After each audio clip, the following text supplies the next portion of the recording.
Hi, welcome to our channel.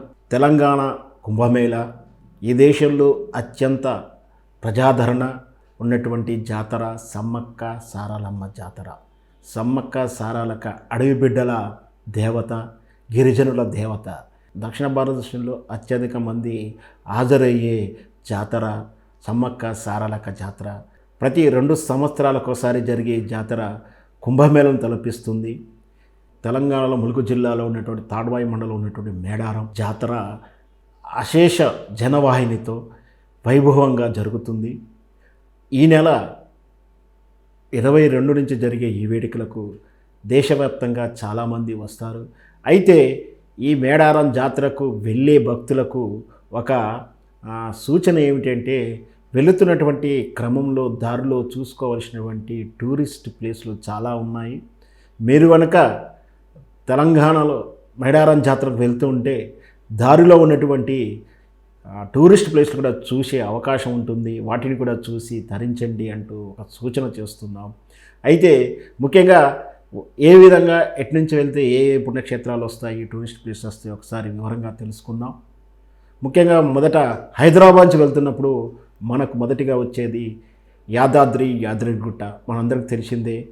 యాదగిరిగుట్టలో Lakshmi నరసింహస్వామిని దర్శనం చేసుకోవచ్చు. అత్యంత వైభవంగా పునర్నిర్మించినటువంటి దేవస్థానం యాదగిరిగుట్ట దేవస్థానం.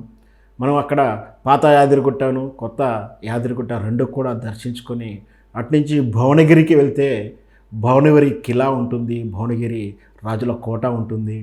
ఆ తర్వాత దగ్గరలోనే రాయగిరి గుట్టలు ఉంటాయి. రాయగిరి మనకు తెలుసు, మన హైదరాబాద్ బుద్ధుని స్తూపం, బుద్ధుని విగ్రహం చేయించింది కూడా రాయగిరి గుట్ట నుంచే వచ్చింది. అది దాటితే మనకు వచ్చేది జంట నగరాలు వరంగల్, హన్మకొండ. మనకు తెలుసు వరంగల్లో 1000 స్తంభాల గుడి ఉంది, తర్వాత రామప్ప దేవాలయం ఉంది, తర్వాత భద్రకాళి దేవాలయం ఉంది.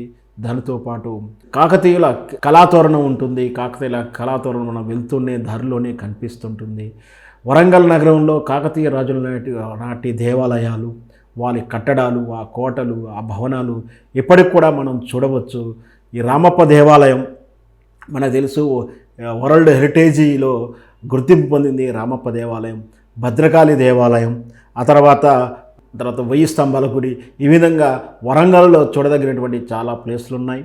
అయితే ఖమ్మం వైపు నుంచి వరంగల్ మేడారంకు వెళ్ళేటువంటి టూరిస్టులకు, ప్రయాణికులకు దారిలో ఐనవోలు మల్లన్న గారి దర్శనం చేసుకోవచ్చు. ఇది చాణక్యుల కాలం నాటి దేవాలయం. ఆ చాణక్యుల శిల్పకళ వైభవం అక్కడ కనిపిస్తుంది. సువిశాలమైనటువంటి రాతి ప్రాంగణంలో అష్టభుజి ఆకృతిలో 108 స్తంభాలతో ఆలయాన్ని నిర్మించారు.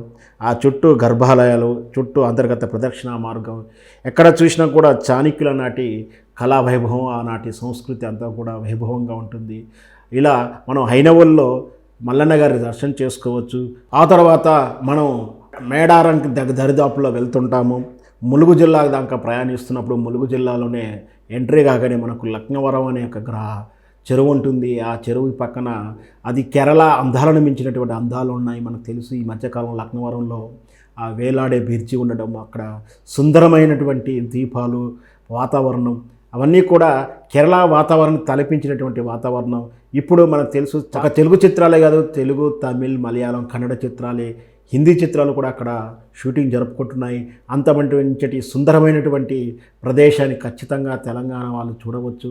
ఆ తర్వాత ఇక మనకు వచ్చేది కాళేశ్వరానికి దారిలో వెళ్తే మన కాళేశ్వరంలో ముక్తేశ్వర దేవాలయం ఉంటుంది. కాళేశ్వరము త్రివేణి సంగమం చెప్పొచ్చు. అక్కడ గోదావరి, ప్రాణహిత నదులు, దాంతోపాటు సరస్వతి నది అంతర్వాహినిగా ప్రవహిస్తూ 3 నదుల సంగమము ఆ కాళేశ్వరము. ఆ ముక్తేశ్వర దేవాలయం ఉంటుంది. అక్కడ ముక్తిని ప్రసాదిస్తున్నది భక్తుల నమ్మకం. ఆ పక్కనే దగ్గరలోనే కేసీఆర్ ప్రతిష్టాత్మకంగా కట్టినటువంటి కాళేశ్వరం ప్రాజెక్ట్ ఉంటుంది. అది కూడా మనం చూసి తరించవచ్చు. ఆ తర్వాత తెలంగాణలో 2వ యాదాద్రిగా పిలుచుకునేటువంటి లక్ష్మీ నరసింహస్వామి దేవస్థానం ములుగు జిల్లాలోనే ఉంది. ములుగు జిల్లాలో బుర్గంపాడు, ఏటూరు నాగారం దారిలో మంగంపేటకు వెళ్తే మనకు దారిలో కొండపై 4 కిలోమీటర్లు ప్రయాణిస్తే అక్కడ మల్లూరు గుట్టలపైన లక్ష్మీస్వామి వేంచేసి ఉంటాడు. అక్కడ కూడా దర్శనం చేసుకోవచ్చు. ఆ తర్వాత మనం ఇంకొంచెం పోతే మనకు ప్రకృతి సోయగాలు, జలపాతాలు, అరకులో మించినట్టు అందాలు కనిపిస్తుంటాయి. అది బోగతా జలపాతం. ఇది తెలంగాణ వచ్చిన తర్వాత టూరిస్ట్ ప్లేస్గా చాలా అభివృద్ధి చెందింది. అక్కడ అన్ని వసతులు ఉంటాయి. అక్కడ కూడా మనం ప్రకృతి రమణీయాన్ని ఆస్వాదించవచ్చు.